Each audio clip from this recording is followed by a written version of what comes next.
बहुत पुरानी बात है। एक सुंदर से राज्य में समीर नाम का एक राजकुमार था। समीर बड़ा ही बेपरवाह, कठोर दिल और अपनी ही जिद चलाने वाला लड़का था। उसे किसी की बात सुनना बिल्कुल भी पसंद नहीं था। जब उसके पिता, जो वहाँ के राजा थे, उनका देहांत हो गया, तो समीर को ही वहाँ का नया राजा बना दिया गया। समीर के राजा बनते ही महल के सभी मंत्रियों को चिंता सताने लगी। वे सब जानते थे कि समीर कितना जिद्दी और कठोर है। सब मंत्रियों ने मिलकर एक बैठक की और आपस में बात की।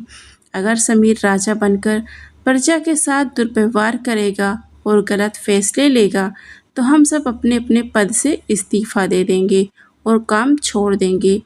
उस राज्य में एक बहुत ही समझदार और चालाक मंत्री था, जिसका नाम रोहन था। रोहन उम्र में भले ही युवा था, लेकिन उसकी सोच बहुत दूर की थी। उसने बाकी सभी बुजुर्ग मंत्रियों को समझाया कि अगर आप सबने एक साथ पद छोड़ दिया, तो राजा समीर अपनी मनमर्जी से नए और चालाक मंत्री रख लेगा। वे नए मंत्री राजा की हर गलत बात में हाँ मिलाएंगे और प्रजा का दुख कभी दूर नहीं होगा। रोहन की बात सुनकर सब मंत्रियों को अपनी गलती समझ में आ गई। उन्होंने तय किया वे पद नहीं छोड़ेंगे और सब मिलकर समीर को सही रास्ते पर लाने की कोशिश करेंगे। अगले ही दिन नए राजा समीर ने सब मंत्रियों को अपने पास बुलाया और कहा कि मुझे अपने राज का पूरा खजाना देखना है, इसलिए मुझे अभी तहखाने में ले चलो। मंत्रियों के पास राजा की बात मानने के अलावा कोई और रास्ता नहीं था। वे राजा समीर को महल के नीचे बने एक गुप्त तहखाने में ले गए। उस तहखाने में कुल 7 बड़े बड़े कमरे बने हुए थे और हर एक कमरे में लोहे के दरवाजे पर बड़ा सा ताला लगा हुआ था। जैसे ही वो तहखाने में पहुंचे, मंत्री पहले कमरे को छोड़कर सीधे दूसरे कमरे के दरवाजे की तरफ बढ़ने लगे। ये देखकर राजा समीर रुक गया और उसने कड़े शब्दों में पूछा कि तुम लोग इस पहले कमरे को छोड़कर आगे क्यों जा रहे हो। मंत्री रोहन ने बहुत ही नम्रता से जवाब दिया कि महाराज, आप इस कमरे को छोड़ दीजिए, इसके अंदर कोई बहुत खास चीज़ नहीं रखी है। समीर ने गुस्से से रोहन की तरफ देखा और कहा, अगर इसमें कुछ खास चीज़ नहीं है, तो फिर इसे खोलने में तुम लोगों को क्या परेशानी हो रही है।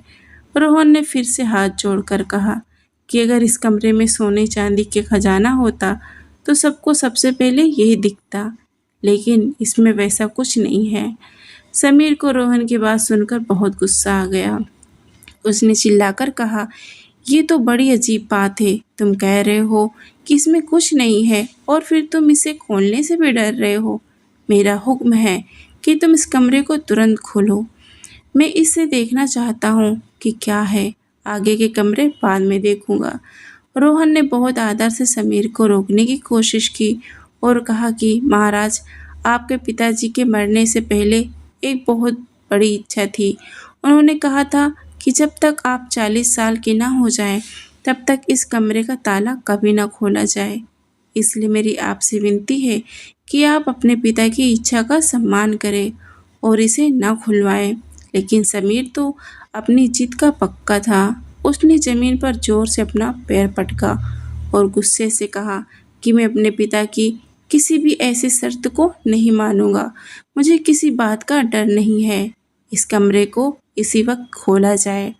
मंत्री रोहन ने देखा कि राजा समीर किसी बात की सुनने के राग में नहीं है और जिद पर अड़ा हुआ है। हार मानकर रोहन ने पहरेदार को आदेश दिया और उस कमरे का मजबूत ताला खुलवा दिया। जैसे ही भारी दरवाजा खुला, राजा समीर उत्सुकता से कमरे में अंदर घुस गया। कमरे के अंदर का नज़ारा देखकर उसकी आंखें फटी की फटी रह गई। कमरे में पूरे फर्श पर बहुत ही सुंदर और मुलायम कालीन बिछे हुए थे। दीवारों पर चारों तरफ हल्के नीले रंग के रेशमी पर्दे लटके हुए थे, जो हवा में धीरे धीरे हिल रहे थे। कमरे के बिल्कुल बीचों बीच सफ़ेद पत्थर की एक बहुत ही खूबसूरत मूर्ति खड़ी थी। वो मूर्ति इतनी सुंदर और प्यारी लग रही थी कि समीर उसे देखते ही रह गया। उसके कदम वहीं थम गए और वो बिना पलक झपकाए बस उस मूर्ति को एकटक देखता रहा। मंत्री रोहन ने तुरंत आगे बढ़कर कहा कि चलिए महाराज, ये तो बस एक पत्थर की मूर्ति है, इसे देखते रहने से कोई फायदा नहीं, चलिए आगे का खजाना देखते हैं। लेकिन राजा समीर ने अपनी नज़रें उस मूर्ति से नहीं हटाई और पूछा, तुम मुझे बताओ कि किस सुंदर लड़की की मूर्ति है। रोहन ने भारी आवाज़ में जवाब दिया, महाराज, ये पास के एक सुंदर देश जिसका नाम नीलनगर है, वहाँ की राजकुमारी की मूर्ति है। समीर ने गहरी सांस ली और कहा, ये राजकुमारी तो बहुत ही ज़्यादा सुंदर है। क्या तुम मुझे बता सकते हो कि मेरे पिताजी ने ये मूर्ति इस अंधेरे कमरे में क्यों बनवा कर रखी है। रोहन ने अपना सिर झुकाया और कहा, महाराज, मुझे माफ़ कर दीजिए, आपके पिता उस राजकुमारी से बहुत प्रेम करते थे और उन्हें अपने राज की रानी बनाना चाहते थे।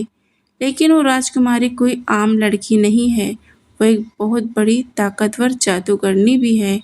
इसी वजह से आपके पिता उसे अपने वश में नहीं कर सके।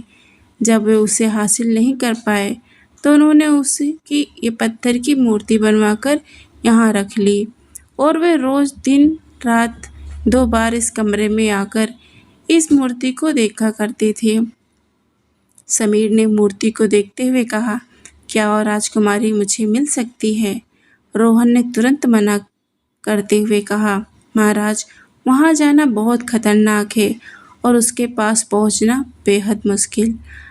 अब तक सैकड़ों नौजवान, जिनसे बड़े बड़े राजा और राजकुमार शामिल थे, वो राजकुमारी से शादी करना चाहते थे, वो वहाँ गए थे। लेकिन अफसोस की बात यह है, उनमें से एक भी इंसान आज तक जिंदा सही सलामत वापस लौटकर नहीं आया। समीर ने रोहन की तरफ देखा और कहा, क्या तुम भी उसके पास नहीं जा सकते। रोहन ने दुखी होकर जवाब दिया कि महाराज, वहाँ तक जाने का रास्ता ढूंढना कोई बड़ी बात नहीं है, लेकिन वहाँ से जिंदा वापस आना बिल्कुल नामुमकिन है। कोई नहीं जानता कि वो राजकुमारी वहाँ जाने वाले लोगों को मार डालती है या फिर अपने जादू के बल पर उन्हें हमेशा के लिए अपना गुलाम बना लेती है। समीर ने कुछ देर तक विचार किया, फिर रोहन से कहा, तुम आज ही उस राजकुमारी के देश नीलनगर के लिए निकल जाओ। हम पूरे 7 दिनों तक तुम्हारे वापस आने का इंतजार करेंगे। अगर 7 दिन पूरे होने के बाद भी तुम लौटकर नहीं आए तो हम अपनी पूरी फौज लेकर नीलनगर पर हमला बोल देंगे और तुम्हें वहाँ से छुड़ा ले आएंगे। रोहन घबरा गया और उसने कहा कि महाराज, अगर उस जादूगरनी राजकुमारी ने मुझ पर ही काला जादू कर दिया तो मेरा क्या होगा। समीर ने मुस्कुराते हुए कहा, तुम अकेले नहीं जाओगे। हमारे महल के एक पुराने नौकर, जिनका नाम काका मोहन है, उन्हें अपने साथ ले जाओ। वे जादू का तोड़ बहुत अच्छी तरह से जानते हैं। रोहन ये सुनकर हैरान रह गया और उसने कहा कि महाराज, काका मोहन तो दिन रात नशे में रहते हैं और सोते रहते हैं। ऐसे इंसान को साथ ले जाने में क्या भला मेरा फ़ायदा होगा। समीर ने अपनी बात पर अड़े रहते हुए कहा, तुम उन्हें हल्के में मत लो और तुम्हारी बहुत मदद करेंगे। तुम उन्हें अपने साथ लेकर जरूर जाओ। आखिरकार राजा समीर बिना आगे का खजाना देखे ही तहखाने से बाहर आ गया। उसने तुरंत मंत्री रोहन और काका मोहन को अपने सामने खास और बड़े हाथी पर बिठाया और नीलनगर के तरफ रवाना कर दिया। हाथी पर रोहन आगे बैठा हुआ था और पीछे बैठने की जगह पर काका मोहन बैठ गए थे। दोनों उस बड़े हाथी को लेकर दौड़ाते हुए सुनसान रास्तों, घने जंगलों और बड़े बड़े पहाड़ों के बीच से गुजरने लगे। सफ़र के दौरान काका मोहन तो पीछे आराम से सोते ही रहे।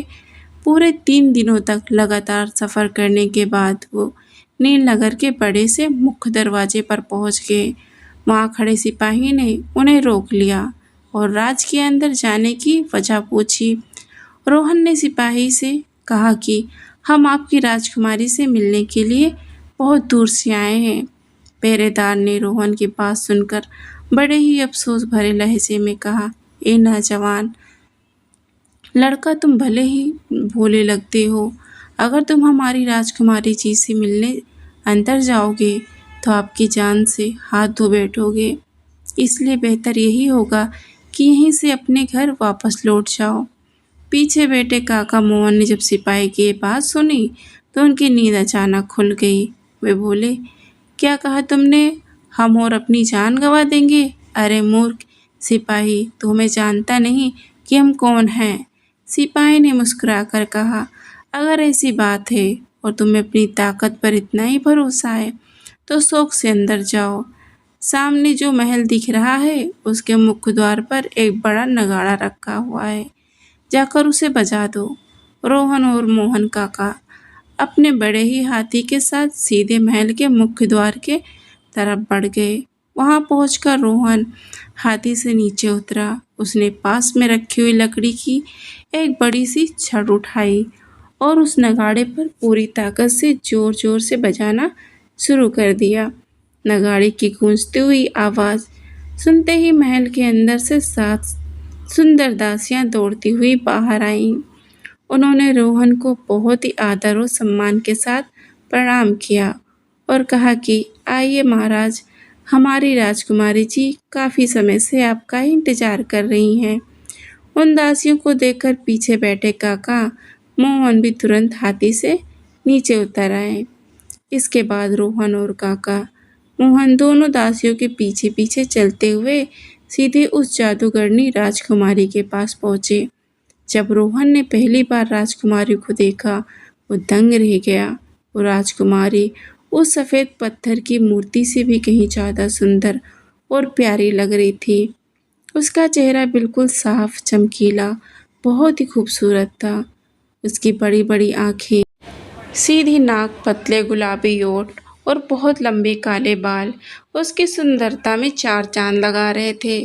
राजकुमारी ने रोहन की तरफ देखा और अपनी बहुत ही मीठी आवाज़ में पूछा, क्या आप लोग यहाँ दूर से सिर्फ मुझे देखने आए हैं या फिर मुझसे शादी करने के इरादे से आए हैं?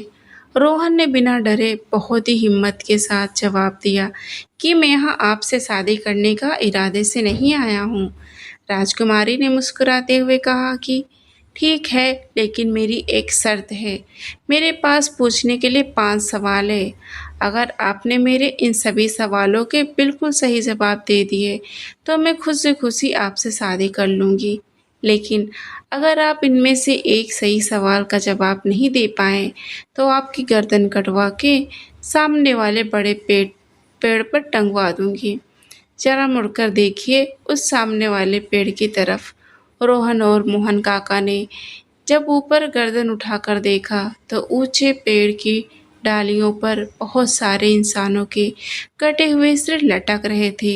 ये खौफनाक नज़ारा देखकर काका मोहन का सारा नस फुर हो गया। वे घबराकर रोहन से बोले, अरे रोहन, तुम क्या देख रहे हो?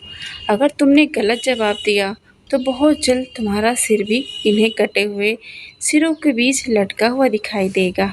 रोहन ने काका को शांत करने का इशारा किया और कहा, आप अभी चुप रहिए। इसके बाद राजकुमारी ने आगे कहा, और सुनो, जो इंसान मेरे 2 या 3 सवालों के सही जवाब देता है और बाकी के जवाब गलत देता है, उसे मैं जान से नहीं मारती, बल्कि अपने काले जादू के बल पर उसे कोई न कोई जानवर या पक्षी बना देती हूँ। राजकुमारी ने अपने हाथ से दूसरी तरफ इशारा करते हुए कहा, वो सामने देखो, वहाँ जितने भी तोते, मैना, कौवे, उल्लू, बाज, गधे, कुत्ते, हिरण, गीदड़, लोमड़ी और चीते घूम रहे हैं, वे सब असल में इंसान ही हैं।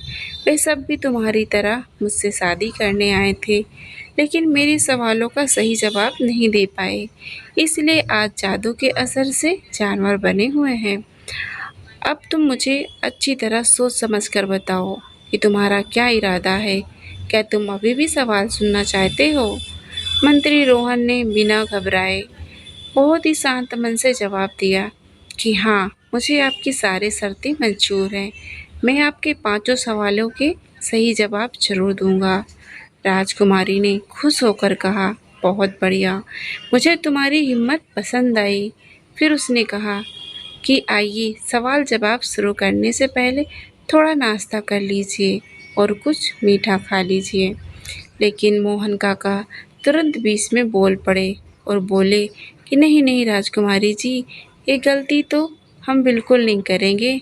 हमें दुनिया का बहुत अनुभव है। ऐसे मौक़ों पर मेहमानों को खाने में कोई ऐसी चीज़ मिलाकर खिला दी जाती है जिससे इंसान की सोचने समझने की ताकत खत्म हो जाती है और वो अपनी अक्ल खो बैठता है। इसलिए आप ये नाश्ता अपने पास ही रखिए और सीधे अपने सवाल पूछना शुरू कीजिए। काका मोहन की सीधी बात सुनकर राजकुमारी जोर जोर से हंसने लगी। हंसते हुए उसने कहा, बहुत बढ़िया, आपकी सावधानी मुझे पसंद आई। चलिए सामने खुले हुए मंडप में बैठकर आराम से मेरे सवालों के जवाब दीजिए। एक एक कर राजकुमारी ने अपने हाथों से ताली बजाई। ताली की आवाज़ सुनते ही बहुत सी दासियां दौड़ती हुई वहां आ गई।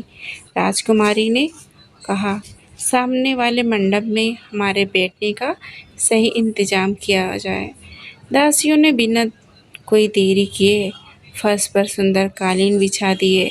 बैठने के लिए एक सफ़ेद बड़े से गद्दे पर नर्म तकिए लगा दिए। इसके बाद राजकुमारी जाकर उस गद्दे पर बैठ गई। रोहन और काका भी उसके सामने नीचे बिछे हुए कालीन पर बैठ गए। दासियां चारों तरफ खड़ी होकर बड़े बड़े पंखों से उन्हें हवा करने लगी। सबके बैठ जाने के बाद राजकुमारी ने रोहन की तरफ देखा और कहा कि आज मेरा पहला सवाल ध्यान से सुनो। इस दुनिया में एक ऐसा अनोखा पेड़ है जो पूरी दुनिया पर अपनी छाया फैलाए रखता है। उस पेड़ के पत्तों का एक तरफ से पूरी तरह काला है और दूसरी तरफ बिल्कुल सफ़ेद होता है। वो पेड़ पूरे 12 महीने में एक पूरी तरह से मर जाता है, लेकिन मरते ही तुरंत से नया और जिंदा हो जाता है। अब तुम सोच कर बताओ कि वो अनोखा पेड़ कौन सा है। सवाल सुनते ही मोहन काका ने रोहन के कान के पास अपना मुंह किया और धीरे से फुसफुसाया, कहा कि रोहन, मुझे लगता है वो पेड़ पक्का कोई गधा ही हो सकता है, क्योंकि गधे के पीठ का रंग गहरा काला सा होता है और नीचे पेट की तरफ हिस्सा सफ़ेद होता है। रोहन ने अपनी आंखें दिखाते हुए कहा मोहन काका से धीरे से, काका, क्या आप भी नशे में बातें कर रहे हैं? चलिए सोचिए, क्या कोई गधा 12 महीने के बाद मरता है और फिर तुरंत अपने आप जिंदा भी हो जाता है? काका मोहन ने अपना सिर हिलाते हुए बड़े तर्क के साथ कहा, अरे सुनो तो सही, जिस समय दुनिया में कोई एक गधा मरता होगा, ठीक उसी समय दुनिया के किसी न किसी कोने में कोई नया गधा पैदा भी होता होगा। तो हो गया ना वही बात कि मरकर तुरंत जिंदा हो गया। राजकुमारी ने जब उन दोनों के आपस में इस तरह कान में बात करते हुए देखा तो उसने मोहन काका को टोकते हुए कहा, काका जी, आप इन्हें ज़्यादा सलामत दीजिए। अगर आपने बीच में ज़्यादा बोला तो आपके जादू से आपको गीदड़ बना दूंगी, मजबूत पिंजरे में हमेशा के लिए बंद कर दूंगी। मोहन काका ने तुरंत अपनी सिर की टोपी सीधी की और घबरा कर बोले कि अरे राम राम राजकुमारी जी, आप ये क्या कह रही हैं? हम और गीदड़, हम तो किसी जंगल के राजा से कम नहीं हैं। हम भी बहुत बहादुरी से काम लेते हैं, इसलिए हमें गीदड़ बनाकर हमारी इज्जत मिट्टी में मत मिलाइए। राजकुमारी उनका ये अजीब और मज़ेदार जवाब सुनकर अपने ओठों से मुस्कुराने लगी। इसके बाद रोहन ने सीधे राजकुमारी की तरफ देखा और कहा कि राजकुमारी जी, अब आप अपने पहले सवाल का बिल्कुल सही जवाब सुनिए। उस पेड़ का असली नाम है समय या वक्त। उस पेड़ के जो सफ़ेद पत्ते हैं वो दिन का उजाला और जो काले पत्ते हैं वो रात का अंधेरा। उस पेड़ का मर जाना एक पूरे साल का ख़त्म होना और उसका मरकर तुरंत जिंदा हो जाना नए साल के पहले दिन की शुरुआत होना। राजकुमारी रोहन का ये समझदारी से भरा जवाब सुनकर अंदर से बहुत खुश हुई। उसने रोहन की तारीफ की और कहा कि बहुत बढ़िया, तुमने पहले सवाल का जवाब दे दिया। अब तुम मेरा दूसरा सवाल ध्यान से सुनो। इस दुनिया में ऐसा विशाल समंदर है जो पूरी दुनिया को अपने अंदर डुबो देता है, यहाँ तक कि बड़े बड़े ऊंचे पहाड़ को भी अपनी पानी में पूरी तरह छुपा लेता है। लेकिन एक ऐसा दानव भी जिसका ना तो कोई मुंह है, ना हाथ है और ना ही कोई पैर है, फिर भी वह उसे पूरे समंदर के पानी को पल भर में पी जाता है और सब कुछ सुखा देता है। अब तुम सोच कर बताओ, वो विशाल समंदर क्या चीज़ है और उसे पल भर में पी जाने वाला बिना हाथ पैर का दानव कौन है? मोहन काका अपनी छोटी सी दाढ़ी पर हाथ फेरते हुए डर के मारे फुसफुसाकर कहने लगे, अब तो हमारी खैर नहीं मंत्री साहब। अब हमारी भलाई इसी में है कि हम अपने लिए कोई अच्छा सा पिंजरा अभी से ढूंढना शुरू कर दें, क्योंकि इस खतरनाक सवाल का जवाब तो किसी के पास नहीं हो सकता। राजकुमारी ने तुरंत मोहन काका की तरफ देखा और कहा, आप बिल्कुल चुप रहिए काका जी, इन्हें सोचने दीजिए। रोहन ने कुछ देर तक गहरी सोच में अपनी आंखें बंद की और फिर चेहरे पर हल्की सी मुस्कान लाते हुए बोला कि राजकुमारी जी, आप अपने दूसरे सवाल का आसान सा जवाब सुनिए। वो विशाल समंदर असल में सुबह के समय गिरने वाली ओस की बूंदें हैं, जिनसे सुबह के वक्त पूरी धरती और सारे ऊंचे पहाड़ों में भी भीगकर डूब जाते हैं। और उस समंदर को पल भर में पी जाने वाला बिना हाथ पैर का दानव कोई और नहीं बल्कि चमकता हुआ सूरज है। सूरज का ना तो कोई मुंह होता है, ना हाथ होते हैं और ना ही पैर, लेकिन वो अपनी गर्मी से उस पूरे ओस के समंदर को कुछ ही देर में सुखाकर पी जाता है। राजकुमारी रोहन का ये सटीक जवाब सुनकर हैरान हुई और तारीफ करते हुए बोली, बहुत बढ़िया, तुमने दो मुश्किल सवालों के जवाब दे दिए। अब मेरा अगला सवाल, मेरी 3 बहनें हैं और मेरे पास कुल मिलाकर अपनी 19 खास दासियां हैं। मैं चाहती हूँ कि आधी दासियां मेरी सबसे बड़ी बहन को मिल जाएं, फिर जो बाकी आधी दासियां बचें उनमें से आधी दासियां मेरी बीच वाली बहन को मिल जाएं। लेकिन इस बात का बहुत खास ध्यान रखना कि किसी भी दासी को नुकसान न पहुँचे और ना ही किसी बहन को कम या ज़्यादा दासियाँ मिले। अब बताओ, ये बंटवारा कैसे होगा? मोहन काका ने जैसे ही ये सवाल सुना वे तुरंत बोल पड़े, अरे राजकुमारी जी, आपका ये सवाल तो पूरी तरह से गलत है।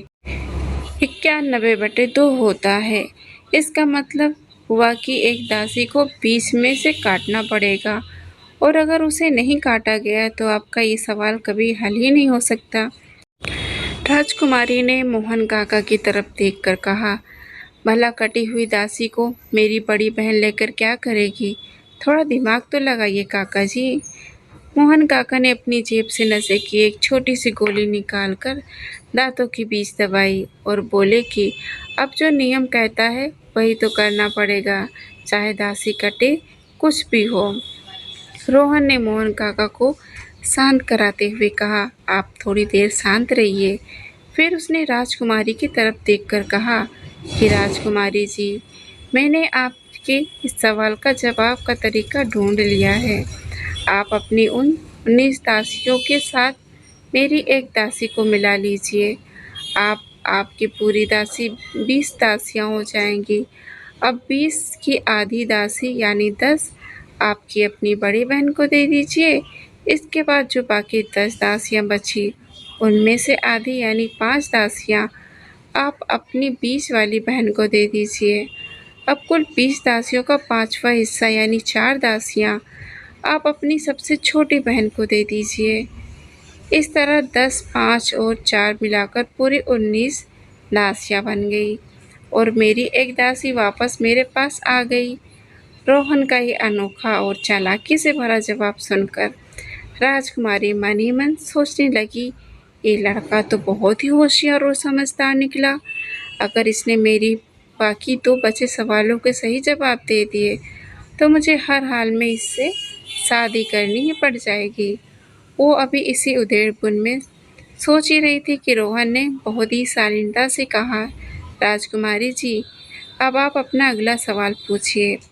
राजकुमारी चौंकते हुए रोहन को देखा और फिर संभल कर कहा, सुनो, हमने एक ऐसी अनोखी रानी देखी है जिसे आग लगते ही पानी बरसने लगता है, और फिर ऐसा पहाड़ देखा है जिस पर सुंदर कलियों की बहार छाई रहती है, लेकिन उन कलियों को ना तो कोई तोड़ सकता है और ना ही कोई उनकी माला बना सकता है।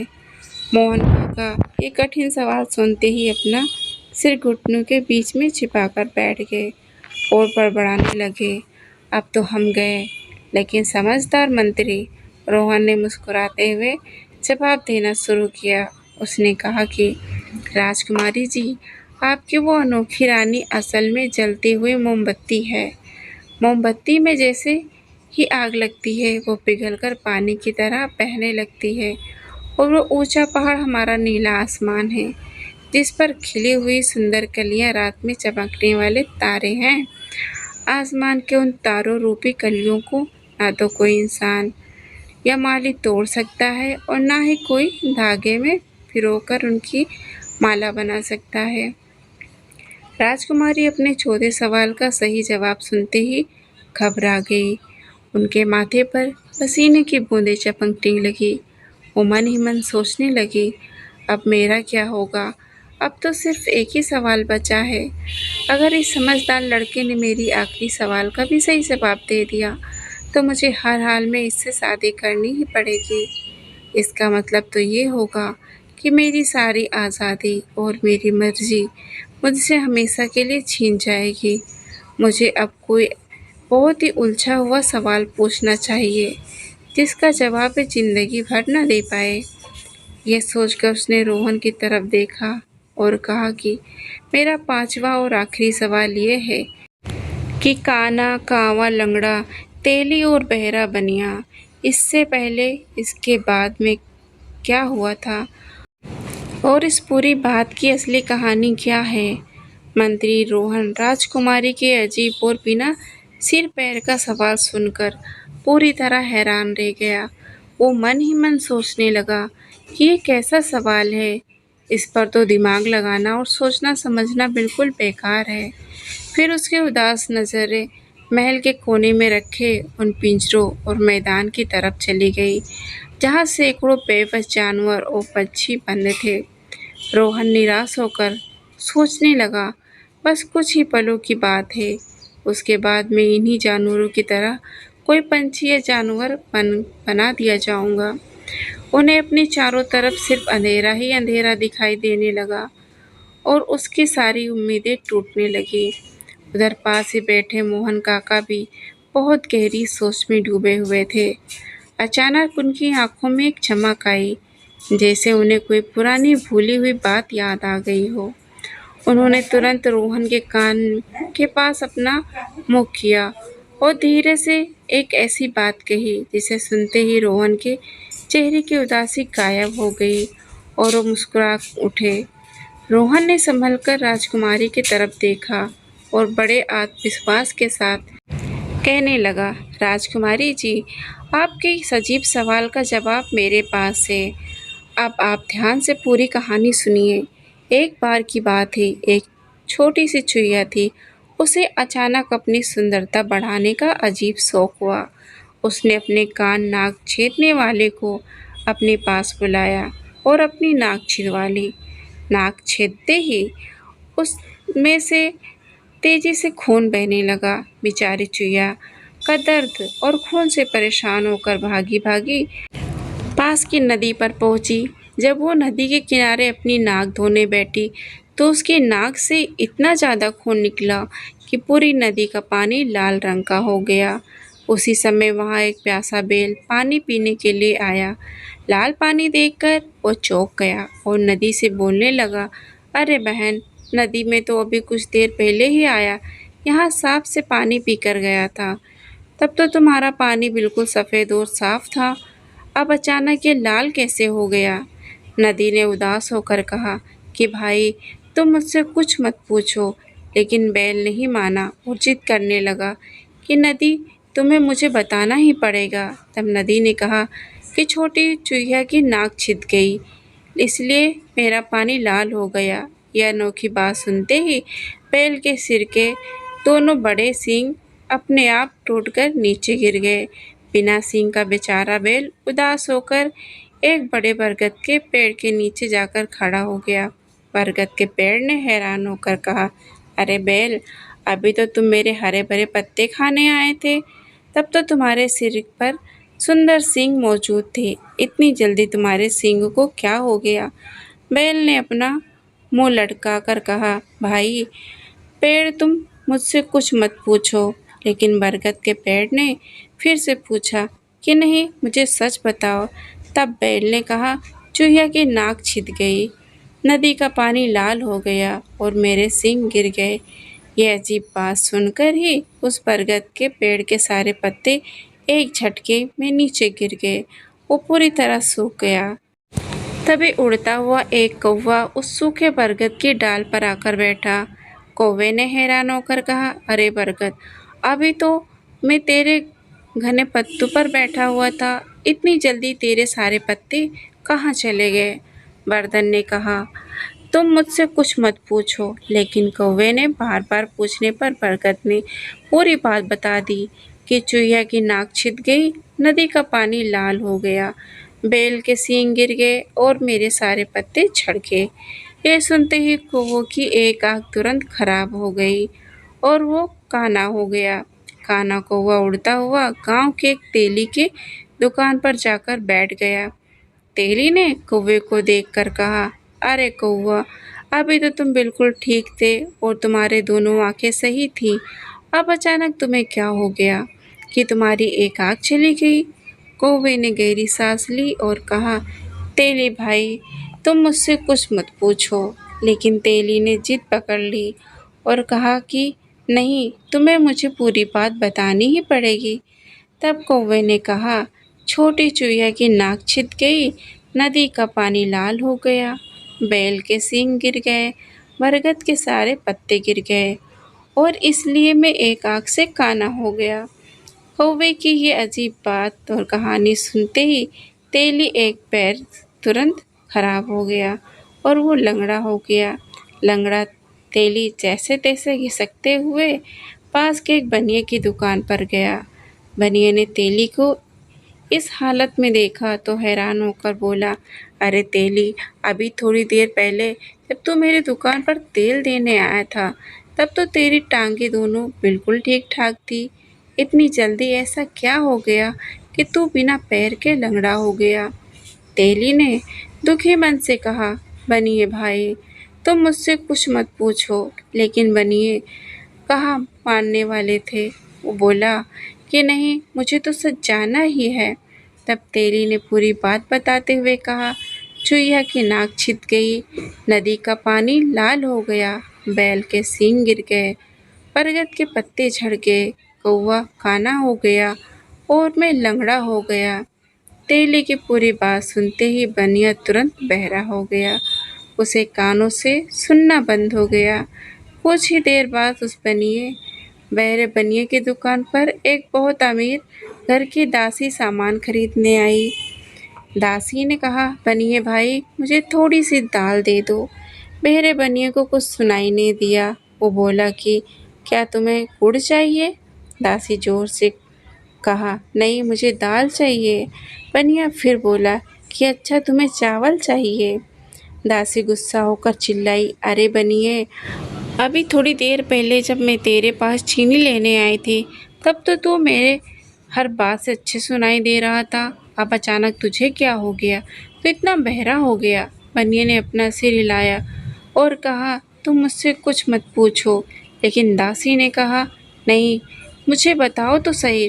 तब बनिए ने पूरी बात बताई कि चूहिया की नाक छिद गई, नदी का पानी लाल हो गया, बैल के सींग गिर गए, बरगद के पत्ते झड़ गए, कौवा काना हो गया, तेली लंगड़ा हो गया और मैं बहरा हो गया। ये इतनी अजीब और मज़ेदार कहानी सुनकर वो दासी जोर जोर से हंसने लगी वो हँसते-हँसते बिल्कुल लोट-पोट हो गई। जब वो हँसते हुए अपनी मालकिन के पास पहुँची, तो उसकी मालकिन ने डाँटते हुए कहा कि अरे! अभी तो बिल्कुल ठीक सामान लेने गई थी, अब तुझे अचानक ये कैसी हँसी का दौरा पड़ गया? दासी ने अपनी हँसी रोकते हुए कहा, मालकिन आप मुझसे कुछ मत पूछिए। लेकिन मालकिन की बार-बार पूछने पर दासी ने फिर से वही पूरी बात दोहरा दी कि चुईया की नाक छिद गई, नदी का पानी लाल हो गया, बैल के सींग गिर गए, बरगद के पत्ते झड़ गए, कौवा काना हो गया, बनिया बहरा हो गया और तेली लंगड़ा हो गया। और ये बात सब सुनकर मुझे हंसी आ गई।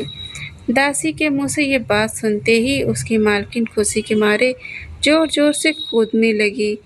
रोहन ने अपनी बात पूरी करते हुए कहा कि राजकुमारी जी, यही आपके उस सवाल की पूरी कहानी है, जिसमें काना कौवा, लंगड़ा तेली, बहरा बनिया, हंसती हुई दासी और कूदती हुई मालकिन शामिल है। राजकुमारी रोहन के मुंह से अपने इस सबसे मुश्किल और लंबे सवाल का बिल्कुल सही जवाब सुनते ही पूरी तरह सन्ने रह गई। वो माथे का पसीना पोंछते हुए रोहन को ऐसे देखने लगी जैसे वो कोई जीती जागती राजकुमारी ना होकर सफ़ेद पत्थर की बेजान मूर्ति हो। उसके आसपास खड़ी सभी दासियां भी हैरानी से अपना मुंह दबाए खड़ी रहीं। रोहन अपनी जगह से खड़ा हुआ और बहुत ही शिष्टाचार के साथ बोला कि बताइए राजकुमारी जी, अब आपका क्या हुक्म है? राजकुमारी ने बहुत और धीमी हुई दबी आवाज में कहा, अब मैं आपकी दासी बनने को तैयार हूँ, क्योंकि आपने मेरे पांचों सवालों के सही जवाब दे दिए और मुझे शर्त में जीत लिया। मैं आपको बधाई देती हूँ कि यहाँ आए हजारों नौजवान में सिर्फ आप ही अकेले ऐसे इंसान हैं जिसने मुझे हरा दिया। लेकिन रोहन ने तुरंत अपना सिर हिलाया और कहा कि राजकुमारी जी, आप गलत समझ रही हैं। मैंने यहाँ सिर्फ अपने सवालों के जवाब अपने खुद के लिए नहीं, बल्कि अपने राजा समीर के लिए दिए हैं। अब आप नीलनगर छोड़कर हमारे राज्य चलेंगी और हमारे राजा समीर की रानी बनकर रहेंगी। राजकुमारी ये सुनते ही गुस्से में आ गई, बोली कि ये कभी नहीं हो सकता। आपने मेरे कठिन शर्त पूरी की है, मेरे सवाल के जवाब दिए हैं, इसीलिए नियम के मुताबिक सिर्फ आपसे ही मुझसे शादी कर सकते हैं। अगर आपके राजा समीर में हिम्मत होती और वो खुद आकर मेरे सवालों के जवाब देते, तब वो मुझसे शादी कर सकते थे। किसी दूसरे इंसान को मुझे इस तरह जीतने का कोई हक नहीं है। रोहन ने राजकुमारी की बात सुनकर बड़े ही धैर्य से समझाया कि शायद आपको पुरानी कहानियाँ याद नहीं हैं।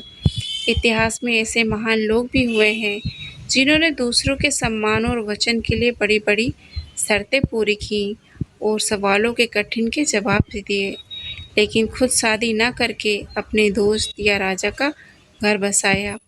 रोहन की ये तर्कसंगत बात सुनकर राजकुमारी ने भी तुरंत पलटकर जवाब दिया और कहा कि आपकी बात अपनी जगह सही हो सकती है, लेकिन उन महान लोगों ने शर्त शुरू करने से पहले ही राजकुमारी से इस बात की इजाज़त ले ली थी।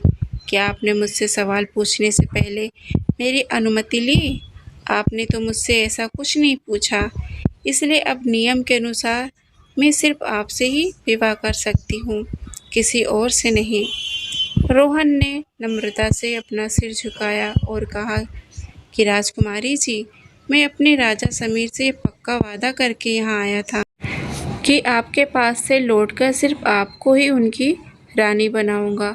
मैं एक वफादार मंत्री हूँ और अपने दिए हुए वचन को कभी पीछे नहीं हट सकता।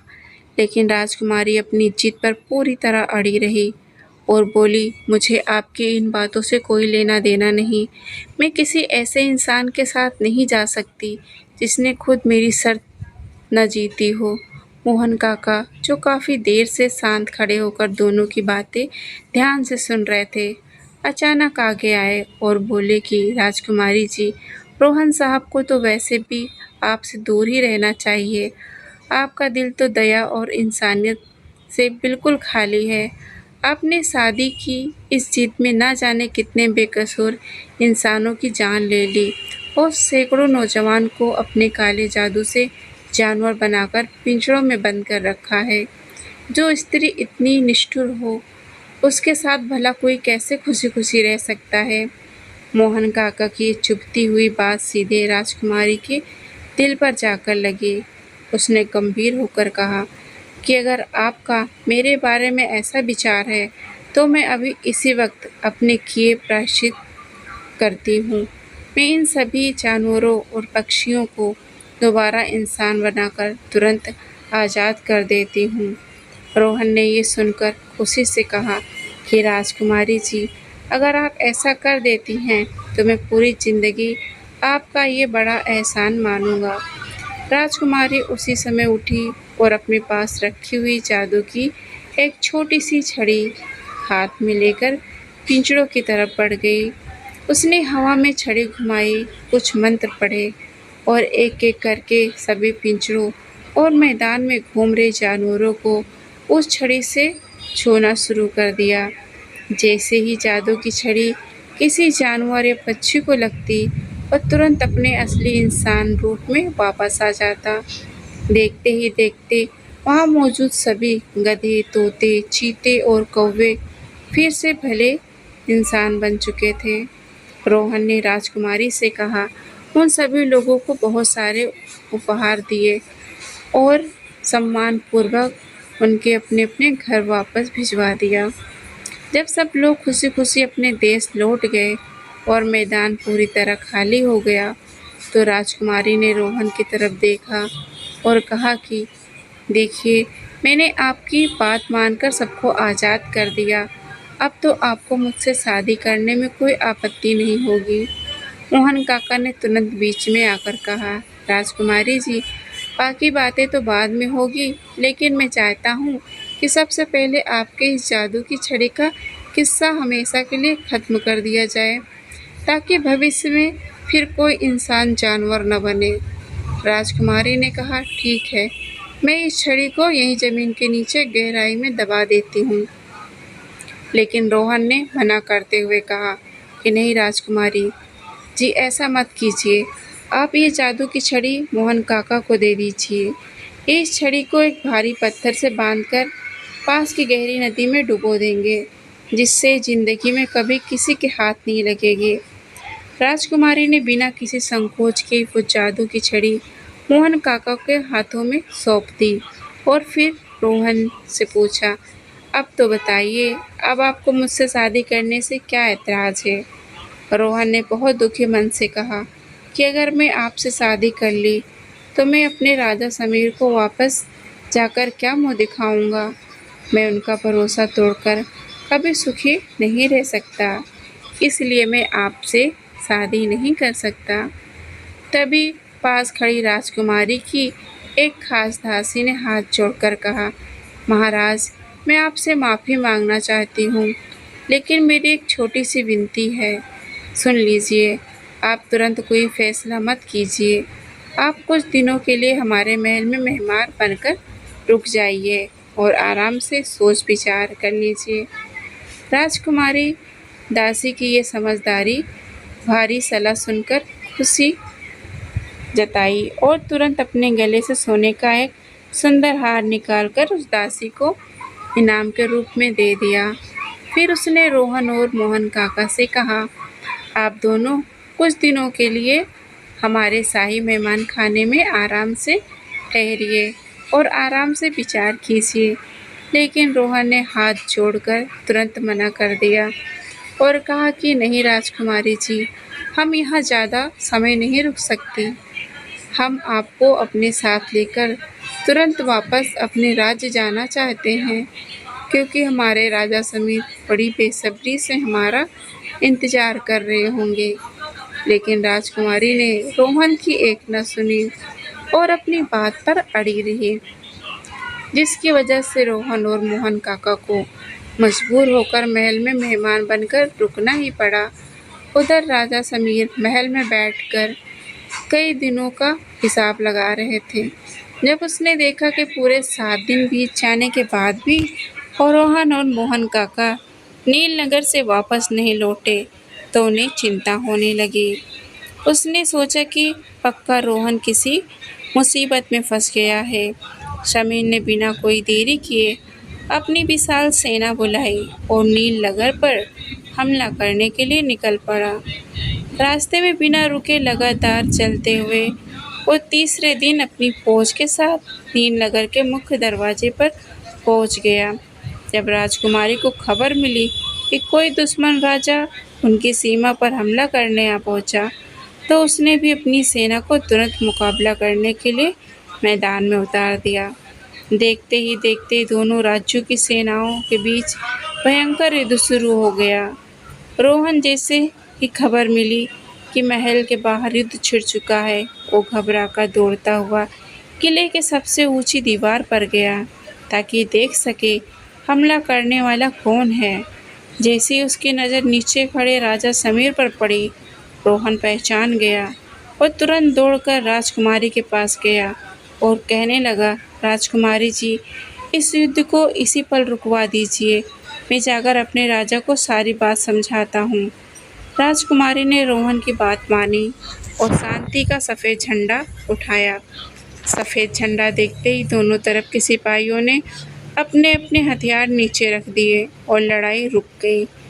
रोहन तुरंत किले से नीचे उतरकर राजा समीर के पास पहुंचा और उन्हें प्रणाम करके पूरी बात बताई। रोहन ने कहा कि महाराज, मैंने अपनी अक्ल से राजकुमारी जी के पूछे गए सभी सवालों के जवाब बिल्कुल आसानी से दे दिए हैं, लेकिन राजकुमारी की जिद है कि जिससे उसने सवाल पूछे और जिसने उसे जवाब दिए वही सिर्फ उससे शादी करेंगी। वो किसी दूसरे राजा से शादी करने को तैयार नहीं। ये सुनते ही राजा समीर का चेहरा गुस्से से लाल हो गया। उसने अपनी आंखें बड़ी करते हुए रोहन पर चिल्लाकर कहा कि धोखेबाज, गद्दार, तूने मेरे साथ इतना बड़ा छल किया। राजकुमारी की सुंदरता देखते ही तेरी नीयत खराब हो गई और तू खुद को उससे शादी करने के लिए सपने देखने लगा। रोहन ने हाथ जोड़कर बहुत सफाई दी और कहा कि नहीं महाराज, आप मुझ पर झूठा इल्ज़ाम मत लगाइए। यहाँ की एक एक दासी इस बात की गवाह है कि मैंने राजकुमारी से शादी करने से साफ मना कर दिया है और मैं लगातार यही कोशिश कर रहा हूँ कि वो आपकी रानी बनकर हमारे साथ चले। तभी पीछे से मोहन काका भी हाँफते हुए वहाँ पहुँचे और उन्होंने भी रोहन की सच्चाई बताते हुए राजा समीर को समझाने की कोशिश की, लेकिन गुस्से में अंधे हो चुके राजा समीर ने उन दोनों में से किसी की बात का भरोसा नहीं किया। समीर ने कड़े शब्दों में कहा कि तुम दोनों अब मेरे साथ वापस चलो। मैं युद्ध करके इस पूरे नीलनगर को पूरी तरह बर्बाद कर दूंगा और इस घमंडी राजकुमारी को हराकर अपनी दासी बना लूँगा। ये कहकर समीर ने अपने सिपाहियों को हुक्म दिया और सिपाहियों ने रोहन को बंदी बनाकर अपनी हिरासत में ले लिया। इसके बाद समीर अपनी सेना और रोहन को लेकर अपने राज्य वापस चला आया। राजकुमारी ये सब होता देखकर बहुत उदास और निराश हो गई। एक तो रोहन के साथ उसकी शादी ना हो सकी और दूसरा उसके पास जो वो जादुई छड़ी भी हमेशा के लिए चली गई। वो बहुत देर तक अपने कमरे में बैठकर तरह तरह की बातें सोचती रही। आखिरकार उसने अपने दो सबसे भरोसेमंद दासियों को अपने पास बुलाया, उन्हें गुप्त आदेश दिया। राजकुमारी ने कहा कि तुम दोनों आम लोगों का भेष बदलकर तुरंत राजा समीर के महल में जाओ। वहाँ जाकर रोहन का हाल चाल पता करो और बहुत जल्द वापस आकर मुझे पूरी खबर दो। और हाँ, अगर तुम्हें लगे कि रोहन का यहाँ वापस आने का कोई इरादा नहीं, तो किसी भी तरह मोहन काका के पास रखी हुई जादू की छड़ी हासिल करके मेरे पास ले आना। दासियाँ राजकुमारी का यह आदेश पाकर बहुत ही आदर के साथ वहाँ से रवाना हो गई। रास्ते की तमाम मुश्किलों, थकावट और परेशानियों को झेलती हुई वह आखिरकार राजा समीर के बड़े से राज्य में पहुँच गई। शहर में कदम रखते ही दोनों दासियों ने एक ग्वालिन का वेश बना लिया। उन्होंने अपने सिर पर मटके रखे जिनमें ताज़ा दही भरा हुआ था और वो सीधी सादी महल की तरफ चल पड़ी। महल के मुख्य दरवाजे पर खड़े पहरेदार ने उन्हें आम ग्वालिन समझकर अंदर जाने में बिल्कुल नहीं रोका। वे बिना किसी रुकावट के महल के अंदर दाखिल हो गईं। महल में इधर-उधर घूमने और लोगों की मीठी-मीठी बातें करके दासियों ने ये सारा सच पता लगा लिया कि गुस्से में अंधे हुए राजा समीर ने रोहन को सजा दी है। उसने रोहन को गुलामों के फटे पुराने कपड़े पहनाकर सुनसान जंगल में अकेले भटकने के लिए छोड़ दिया और मोहन काका को अपने राज्य से हमेशा के लिए बाहर निकाल दिया। जब दासियों को ये पूरा भेद मालूम हो गया, वे बिना कोई देर किए वापस अपने देश नीलनगर लौट आईं। वहाँ पहुंचकर उन्होंने एक-एक बात राजकुमारी को साफ-साफ बता दी। ये सब सुनते ही राजकुमारी बहुत ज़्यादा परेशान और उदास हो गई। वो अकेले में बैठकर सोचने लगी, रोहन जैसा समझदार, होशियार और नेक दिल इंसान ही वो नौजवान था जिसकी मुझे हमेशा से तलाश थी। ऐसे गुणी इंसान के साथ तो पूरी जिंदगी बहुत ही खुशी और प्यार से बीत सकती है, लेकिन राजा समीर जैसे कठोर, जिद्दी और बिना सोचे समझे फैसला करने वाले राजा के साथ तो मेरी जिंदगी का एक दिन भी कटना बेहद मुश्किल हो जाएगा। फिर राजकुमारी को अचानक याद आया कि मेरे पास तो जादुई छड़ी थी, वो तो अब मेरे हाथ से निकल चुकी है। जादुई छड़ी के छीन जाने के बाद से मेरी अपनी ताकत बहुत कम हो चुकी है। काश वो छड़ी इस समय मेरे पास ही रहती तो मुझे किसी बात का डर न होता। अगर राजा समीर ने अपनी विशाल सेना लेकर मेरे राज्य पर दोबारा हमला कर दिया तो मैं अपनी कम ताकत के कारण उसका मुकाबला बिल्कुल नहीं कर पाऊंगी। फिर तो वो मुझे ज़बरदस्ती अपने साथ खींचकर ले जाएंगे और मेरी मर्जी के खिलाफ मुझसे शादी कर लेगा। इस खौफनाक बात का ख्याल आते ही राजकुमारी डर के मारे काँप उठी। उसने तुरंत अपने मन में पक्का फैसला किया कि मैं ऐसा कभी नहीं होने दूंगी। मुझे इसी वक्त यहाँ से निकलना होगा और जंगलों, बड़े-बड़े मैदानों और सुनसान रास्तों में भटक रहे उस सीधे साधे रोहन को हर हाल में ढूंढकर वापस लाना होगा। उधर दूसरी तरफ मोहन काका को जब राजा समीर ने अपने राज्य से बाहर निकाल दिया था, बेचारे दर-दर की ठोकरें खाने लगे। वे एक शहर से दूसरे शहर मारे-मारे फिर रहे थे। उनकी जेबें पूरी तरह से खाली हो चुकी थी और उनके पास अपने नशे की छोटी सी गोली खरीदने के लिए एक भी पैसा नहीं बचा था। वे कोई ऐसा काम काज भी नहीं जानते थे जिससे मेहनत करके 2 पैसे कमा सकते और अपना पेट भर सकें। काफ़ी सोचने के बाद उनके दिमाग में एक विचार आया। उन्होंने सोचा, क्यों ना मैं इस जादुई छड़ी का इस्तेमाल करूं। मैं बाजार-बाजार घूमकर लोगों को इंसान से जानवर और फिर जानवर से इंसान बनाने का तमाशा दिखाऊं। इस तरह लोग खुश होकर मुझे पैसे देंगे और मेरा सुबह से शाम तक का खर्चा आराम से निकल जाएगा। ये योजना बनाकर मोहन काका एक शहर से सबसे बड़े और व्यस्त बाजार के बीचों बीच जाकर खड़े हो गए। उन्होंने अपनी आवाज़ लगाकर वहाँ लोगों की एक बहुत बड़ी भीड़ इकट्ठी कर ली। जब काफ़ी लोग जमा हो गए तो मोहन काका ने चिल्लाकर कहा कि भाइयों और बहनों, मैं कोई बड़ा जादूगर तो नहीं, लेकिन मेरे पास एक ऐसा अनोखा कमाल है जिससे मैं किसी को भी चलते फिरते इंसान को पल भर में जानवर बना सकता हूँ और फिर अपने मर्जी से उस जानवर को दोबारा अपने असली इंसान रूप में वापस भी ला सकता हूँ। अगर मेरी बात को किसी को विश्वास नहीं हो रहा तो कोई भी हिम्मत करके मेरे सामने आकर खड़ा हो जाए। भीड़ से एक लंबा सा आदमी मुस्कुराते हुए आगे आया और चुनौती देते हुए बोला, अगर तुमने सच में एक बड़ा ऊँट बनाकर दिखा दिया तो मैं तुम्हें इनाम में पैसे दूंगा। मोहन काका ये सुनकर मन ही मन बहुत खुश हुआ। उन्होंने हवा में वो जादुई छड़ी घुमाई, कुछ बुदबुदाया और छड़ी उस आदमी की तरफ करके कहा, अरे आदमी, तो अभी इसी वक्त एक बड़ा ऊँट बन जा। देखते ही देखते वो आदमी एक लंबे ऊँट में बदल गया। आंखों के सामने ये चमत्कार होता देख पूरी भीड़ ने हैरान होकर जोर जोर से तालियां बजानी शुरू कर दी। तभी उस भीड़ से एक बहुत ही मोटा आदमी आगे आया और अकड़ कर बोला, यह तो बहुत छोटी बात है। अगर तुम सच में बड़े उस्ताद हो तो मुझे एक बड़ा सा हाथी बनाकर दिखाओ। मोहन काका ने बिना झिझक के फिर से हवा में अपनी वही जादुई छड़ी घुमाई और मोटे आदमी को भी पल भर में एक विशाल हाथी बना दिया। उसी समय उस पास के नगर के राजा की बड़ी सी सवारी गुजर रही थी।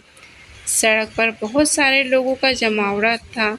शोर सुनकर राजा ने अपनी सिपाहियों को रोककर पूछा, वहाँ किस बात का तमाशा चल रहा है? सिपाहियों और आसपास के लोगों ने राजा को बताया कि महाराज, यहाँ एक अनोखा आदमी खड़ा है जो चुटकियाँ बजाते ही जीते जाते इंसानों को अलग अलग जानवरों में बदल रहा है। ये बात सुनते ही उस राजा को भी तमाशा देखने की इच्छा हुई।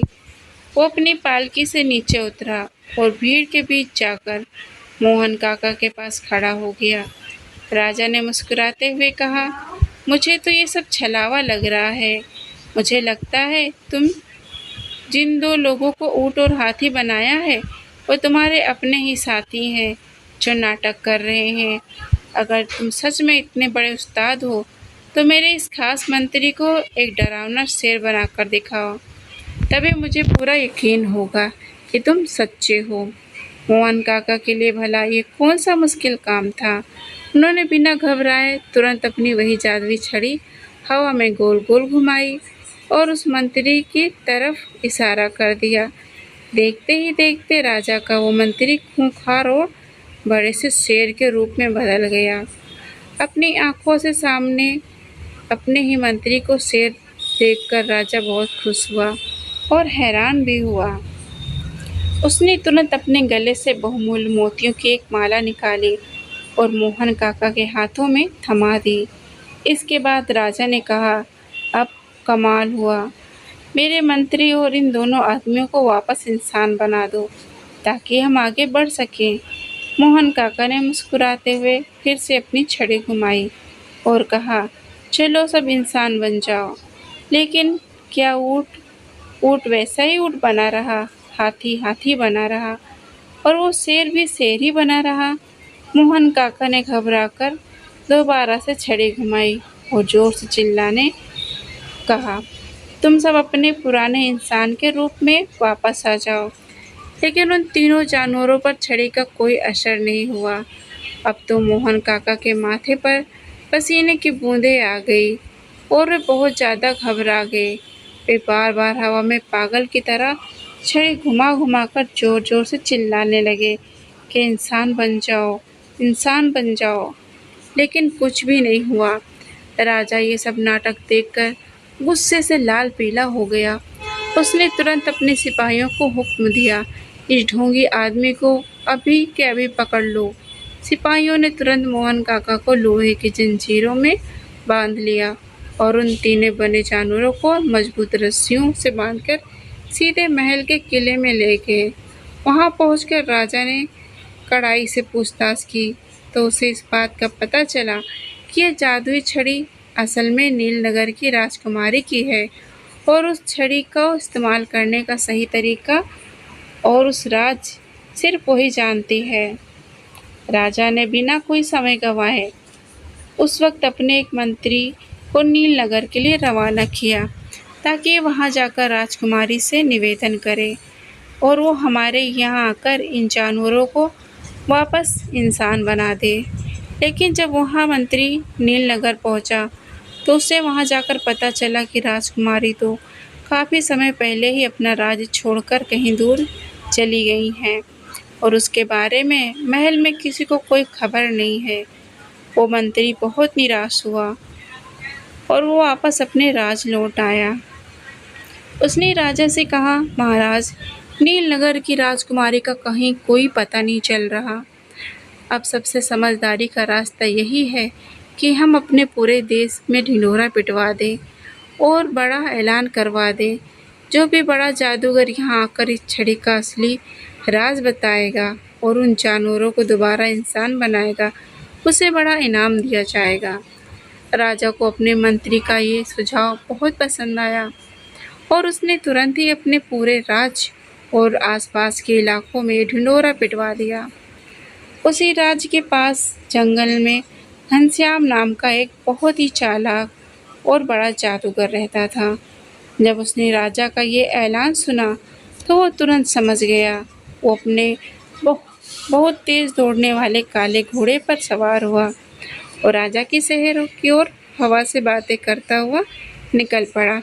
असल में वो जादुई छड़ी बहुत समय पहले उसी घनश्याम जादूगर की ही थी, जो घूमते घूमते राजकुमारी के पास पहुंची थी और वो किसी भी कीमत पर उसी जादुई छड़ी को वापस अपने कब्जे में पाना चाहता था। अगले ही दिन घनश्याम जादूगर राजा के दरबार में जा पहुंचा। उसने राजा के सामने आदर से सिर झुकाया और मोहन काका के हाथ से वो जादुई छड़ी ले ली। फिर वो उन तीनों जानवरों के सामने जाकर खड़ा हो गया। उसने उस छड़ी को सीधा घुमाने के बजाय उल्टा घुमाया और जोर से बोला, तुम सब अपने इंसानी रूप में आ जाओ। उसके उल्टा छड़ी घुमाते ही वे तीनों जानवर तुरंत अपने असली रूप में वापस बदल गए। मोहन काका भी कोने में खड़े खड़े ये सारा खेल बहुत ध्यान से देख रहे थे। अब उन्हें समझ आ गया था, छड़ी का सीधा घुमाने से इंसान जानवर बनता है और उल्टा घुमाने से जानवर वापस इंसान बनता है। राजा ने जादूगर का ये चमत्कार देखकर बहुत खुश हुआ और उससे बोला, जो मांगना चाहते हो मांगो। तुम इनाम क्या मांगना चाहते हो? तुम इनाम में क्या मांगना चाहते हो? जादूगर घनश्याम ने तुरंत झुकाव के साथ कहा, महाराज, अगर आप खुश हैं तो मुझे बस ये जादुई छड़ी दे दीजिए। मुझे और कुछ नहीं चाहिए। छड़ी का नाम सुनते ही कोने में खड़े मोहन काका बहुत घबरा गए। उन्होंने देखा कि ये तो बहुत बड़ी मुसीबत हो जाएगी, इसलिए बड़ी फुर्ती के साथ आगे झपटे। वो जादूगर घनश्याम के हाथ से वो छड़ी छीन ली। छड़ी हाथ में ही आते हुए पूरी ताकत से दरवाजे की तरफ भागे। दरबार में मौजूद सिपाहियों ने उन्हें तुरंत पीछा करना शुरू कर दिया, लेकिन मोहन काका इतनी तेज भागे कि वे किसी के हाथ नहीं आए। जैसे ही वो किले के मुख्य दरवाजे के बाहर निकले, वहाँ खड़े पहरेदारों ने उन्हें रोकने के लिए पीछा किया। ये खतरा देखकर मोहन काका ने दौड़ते दौड़ते ही हवा में वो जादुई छड़ी घुमाई और जोर से चिल्लाकर कहा कि तुम सब जानवर बन जाओ। छड़ी घुमाते ही पीछे आ रहे सारे के सारे पहरेदार अलग अलग जानवरों में बदल गए और मोहन काका तेजी से भाग निकले, लेकिन जादूगर घनश्याम भी उनके पीछे पीछे दौड़ता रहा और उनका पीछा छोड़ ही नहीं रहा था। भागते भागते आखिरकार वे दोनों भागते हुए एक बहुत ही घने जंगल और सुनसान जंगल में जा पहुँचे।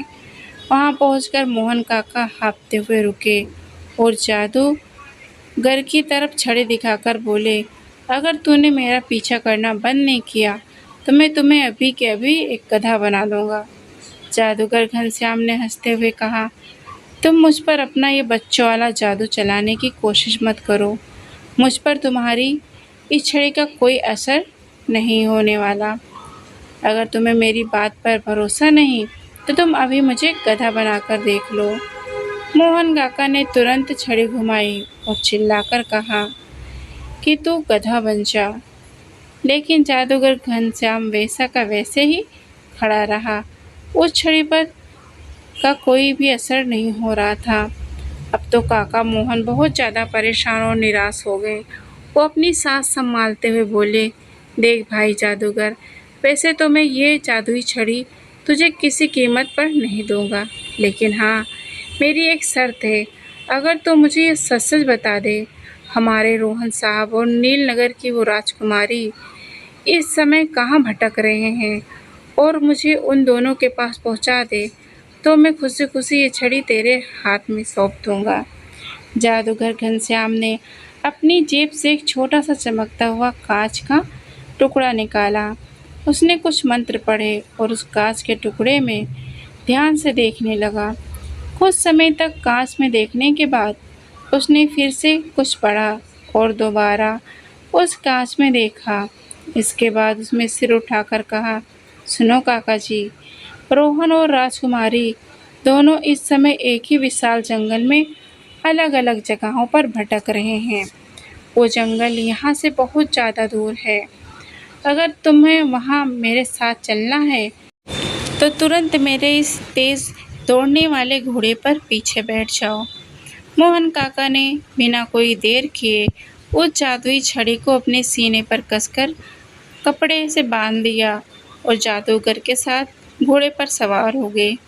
इसके बाद दोनों पूर्व दिशा की तरफ उस घने जंगल के लिए निकल पड़े। लगातार कई दिनों का लंबा सफ़र, थका देने वाला सफ़र पूरा करने के बाद वे दोनों आखिरकार उस बड़े जंगल के बीचों बीच पहुँच गए। वहाँ पहुँचकर जादूगर ने फिर से अपने उस कांच के टुकड़े के मदद से राजकुमारी को ढूंढ निकाला। जब उन्होंने राजकुमारी को देखा तो उनकी हालत बहुत ही ज़्यादा ख़राब थी। कई दिनों से भूख और प्यास के मारे उनका बुरा हाल हो चुका था। उनके सुंदर कपड़े जगह जगह से फट गए थे और लंबे बाल धूल और मिट्टी से भरे हुए थे।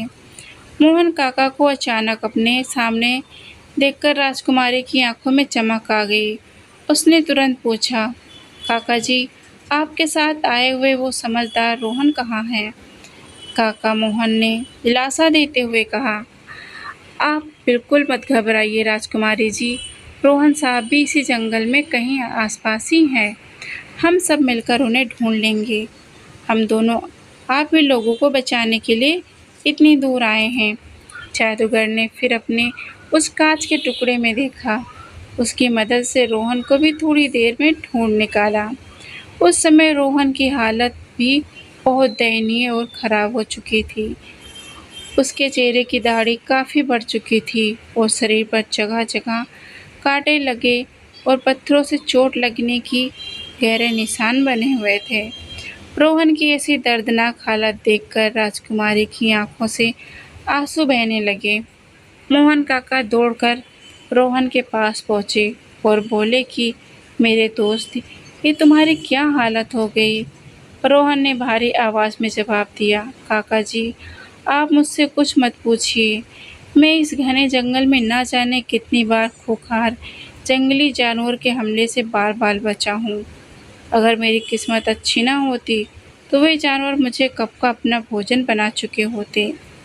मोहन काका ने रोहन का दुख दूर करने के लिए हल्के से मुस्कुराते हुए कहा, काश तुम्हारे पास मेरी तरह थोड़ी सी नशा करने वाली गोली होती और तुम उस नशे में भूखे जंगली जानवरों को खिला देते। फिर देखना वो सारे जानवर सीधे तुम्हारी गुलामी करने लगते और तुम्हारे दोस्त बन जाते। रोहन ने काका की बात पर ध्यान न देते हुए पास खड़ी राजकुमारी की तरफ देखा और कहा कि राजकुमारी जी, आप मुझे जैसे अभागे इंसान की तलाश में इस डरावने जंगल में कहाँ भटक रही हैं? राजकुमारी ने अपनी आंखें नीचे की और बहुत धीमी आवाज़ में जवाब दिया कि आप मुझे वहाँ से अकेला छोड़कर चले आए थे और राजा समीर मेरा बहुत बड़ा दुश्मन बन चुका है। खुद को उस कठोर राजा के हाथों से बचाने और आपको दोबारा पाने के लिए मैं अपना सारा राजपाट छोड़कर इस जंगल में आ गई हूँ। रोहन ने गहरी सांस ली और उदास होकर कहा, राजा समीर ने भले ही मेरे साथ बहुत बड़ा अन्याय किया है, लेकिन फिर भी वे अपने फर्ज और अपने मुंह से दिए हुए वचन से पीछे नहीं हट सकता। मैंने अपने उन 5 कठिन सवालों को जवाब दिया सिर्फ अपने राजा समीर के लिए हल किए थे, इसलिए मैं आपको सिर्फ उन्हीं की रानी के रूप में अपने साथ ले जा सकता हूँ। अपने खुद के लिए मैं ऐसा कभी नहीं सोच सकता। मोहन काका ये सुनते ही गुस्से में बोल पड़े, अरे रोहन, तो ये कैसी बहकी बहकी बातें करता है?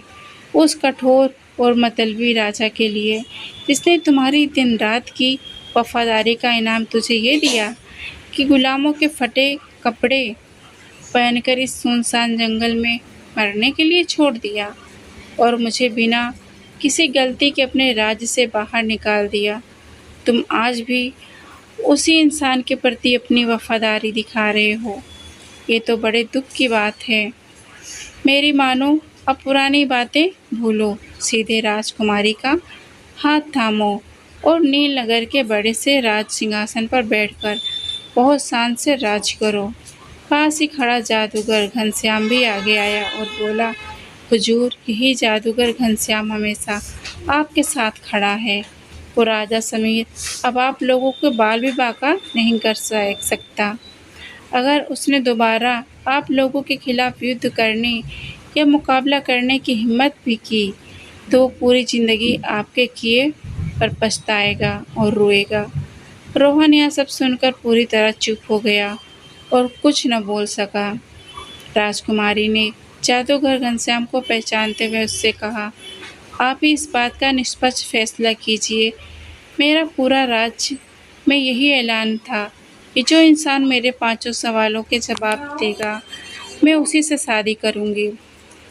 इन्होंने मेरी शर्त पूरी की और मेरे सवालों के सही जवाब दिए, लेकिन अब ये कहते हैं मैं ये काम अपने राजा के लिए किया था, इसलिए मुझे राजा के साथ ही पूरी जिंदगी गुजारनी होगी।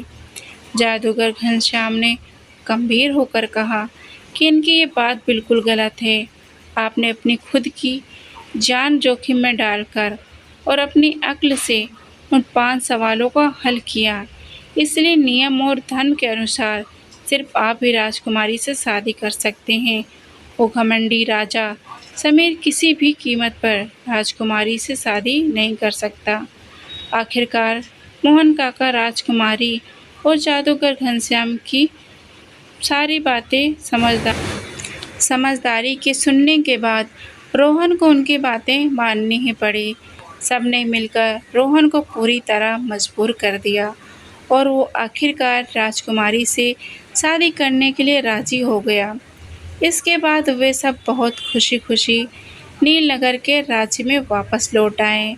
वहाँ की पूरी प्रजा और महल के सभी कर्मचारियों ने जब अपनी खोई हुई राजकुमारी को सही सलामत वापस देखा तो उसकी खुशी का कोई ठिकाना न रहा। पूरे नगर में खुशी का माहौल छा गया। लोगों ने अपने अपने घरों के बाहर सुंदर दिए जलाए और बच्चों में ढेरों सारी मिठाइयाँ बांटी। राजकुमारी ने कुछ ही दिनों बाद पूरे रीति रिवाज के साथ रोहन से शादी कर ली और शादी के तुरंत बाद रोहन को नीलनगर के बड़े राज सिंहासन पर बिठाकर वहाँ का नया राजा घोषित कर दिया गया। जब राजा समीर को ये खबर मिली कि रोहन ने राजकुमारी से शादी कर ली और वो नीलनगर का नया राजा बन गया तो वो गुस्से से आग बबूला हो गया। उसने तुरंत अपने नए मंत्री और अपने पास बुलाया हुआ नीलनगर की पूरी सेना के साथ हमला करने का हुक्म दिया। लेकिन उस समझदार मंत्री ने राजा समीर को रोकते हुए कहा, महाराज, गुस्से में कोई गलत कदम मत उठाइए। पहली बात ये कि राजकुमारी की शादी अब हो चुकी है और वो दूसरे की अमानत है, और दूसरी बात ये, एक छोटे से राज पर सिर्फ आपकी जीत के लिए हमला करना आप जैसे बड़े शक्तिशाली राजा को बिल्कुल भी शोभा नहीं देता है। राजा समीर ने मंत्री की बात सुनी, लेकिन उसका गुस्सा शांत नहीं हुआ। उसने चिल्लाकर कहा, तुम चाहो जो भी कहो, लेकिन उस धोखेबाज रोहन को किसी भी कीमत पर जिंदा नहीं छोड़ूंगा। तुम अभी इसी वक्त हमारी फौज की एक बड़ी टुकड़ी तैयार करो। हम खुद अपनी सेना लेकर नीलनगर जाएंगे और रोहन से बदला लेंगे। मंत्री ने राजा का आदेश माना। फौज के सिपाहियों को तुरंत तैयार किया। अगले दिन राजा समीर अपनी सेना के साथ नीलनगर की तरफ रवाना हुआ और लगातार चलते हुए तीसरे दिन वहां पहुंच गया। रोहन को जैसे ही समीर के आने की खबर मिली, वो पुरानी बातें भुलाकर उसका स्वागत करने के लिए उसे इज्जत से बैठाने आगे बढ़ा। लेकिन समीर ने रोहन को दूर रहने का इशारा किया। सीधे राजकुमारी की तरफ उंगली उठाकर गुस्से से कहा, हम यहाँ तुम्हारी खातिरदारी करवाने नहीं आए हैं। हमें सिर्फ राजकुमारी चाहिए। अगर तुम सीधे साधे तरीके से राजकुमारी को हमारे हवाले नहीं करोगे तो हम तुम्हारा सिर काटकर अपने साथ ले जाएंगे। सब लोग चुप थे। तभी पीछे से जादूगर घनश्याम आया और राजा समीर से बोला कि महाराज, राजकुमारी को आपके हाथ में सौंपने से तो बेहतर है यही होगा कि हम उन्हें अपने हाथों से मार दें। लेकिन हाँ, अगर आप सच में राजकुमारी को पाना चाहते हैं तो एक रास्ता है। अगर आप बड़े राज का आधा हिस्सा, आधी सेना और आधा खजाना रोहन के नाम कर दें तो राजकुमारी आपको बहुत आसानी से मिल जाएंगी। राजा समीर तो राजकुमारी के लिए पागल हो रहा था। उसने बिना सोचे समझे तुरंत ही अपनी आधी सल्तनत रोहन को देने का वादा किया। उसने अगले ही दिन एक कागज़ पर दस्तखत करके अपना आधा राज्य, आधी फौज और आधा खजाना रोहन के नाम कर दिया। शर्त पूरी होते ही जादूगर घनश्याम ने राजकुमारी को बुलाया, उसे राजा समीर के साथ विदा कर दिया। समीर बहुत खुश हुआ और उसने जाने से पहले जादूगर घनश्याम को ढेर सारे सोने के सिक्के और बहुत सम्मान दिया। राजा समीर राजकुमारी को अपने साथ ले जाकर बहुत खुशी अपने महल में पहुंचा।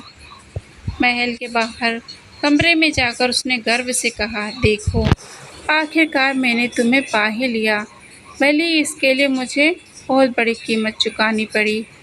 तब उसके पास खड़ी राजकुमारी ने हल्की सी हंसी हंसते हुए कहा, महाराज, आपने तो सच में बहुत महंगा और घाटे का सौदा कर लिया है। समीर ने चौंक कर पूछा, तुम ऐसा क्यों कह रही हो? राजकुमारी ने जवाब दिया, आपने उन्हें अंधेरे तहखाने में उस सफ़ेद पत्थर की राजकुमारी की मूर्ति को देखकर पसंद किया था ना, इसलिए आधे राज के बदले में आपको वही पत्थर की राजकुमारी मिली है। समीर घबराकर बोला, तुम ये क्या कह रही हो? क्या बकवास कर रही हो? लेकिन जैसे ही उसने ध्यान से देखा, उसके पैर तले जमीन खिसक गई। जिसे वो असली राजकुमारी समझकर अपने साथ लाया था, वो असल में वही सफ़ेद पत्थर की मूर्ति थी जो घनश्याम जादूगर के कमाल से इंसान की तरह चलना फिरना सिखा दिया था और बोल भी रही थी। असली राजकुमारी तो रोहन के साथ उसके महल में बिल्कुल सुरक्षित और खुश थी। राजा समीर अपना सिर पकड़कर वहीं जमीन पर बैठ गया। अब उसका आधी सल्तनत, आधी सेना और आधा खजाना सब रोहन के पास चला गया और उसकी अपनी ताकत बहुत कम हो चुकी थी। अब उसमें इतनी हिम्मत ही नहीं बची कि वो रोहन के राज पर हमला कर सके। वो अपनी बेवकूफ़ी, घमंड और फालतू की जिद पर बैठकर पछताने लगा। उधर जादूगर घनश्याम की इस बड़ी चालाकी और मदद से खुश होकर मोहन काका ने वो जादुई छड़ी हमेशा के लिए उसे इनाम में दे दी और नए राजा रोहन ने घनश्याम को रहने के लिए एक बहुत बड़ा गांव और ज़मीन दे दी। इसके बाद रोहन और राजकुमारी, मोहन काका और घनश्याम सभी बड़ी खुशी से सुख और शांति के साथ ज़िंदगी बिताने लगे। दूसरी तरफ राजा समीर अपनी किस्मत पर दिन रात आंसू बहाता रहा, लेकिन उसने उस पत्थर की राजकुमारी को हमेशा अपने महल में ही रखा ताकि उसे अपनी जीत की सज़ा याद रहे। तो दोस्तों, ये रही आज की हमारी कहानी। आप सबको कैसी लगी है कमेंट करके ज़रूर बताइएगा। कहानी पसंद आई हो तो कहानी को एक लाइक ज़रूर करिएगा। चैनल पर नए हैं तो चैनल को भी सब्सक्राइब करें। मिलते हैं एक नई कहानी और रोचक कहानियों के साथ। तब तक के लिए आप सभी अपना ख्याल रखिएगा। जय माता दी।